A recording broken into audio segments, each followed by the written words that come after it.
Hello, good morning. Ito mga na-harvest kong figs dito sa ating bakuran.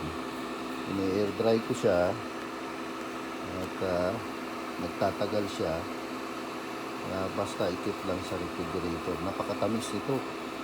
Natural na candy. Yan.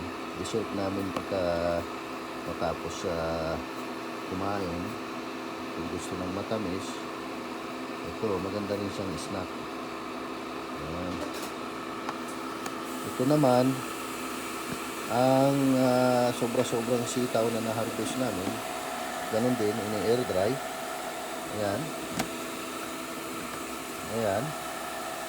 Ngayon, pagdating ng winter at wala na kaming maani, susok lang yan, magdamag sa tubig. Tapos, i-drain. Tapos, pwede na isama sa mga lutuin. Yan lamang po. Thank you.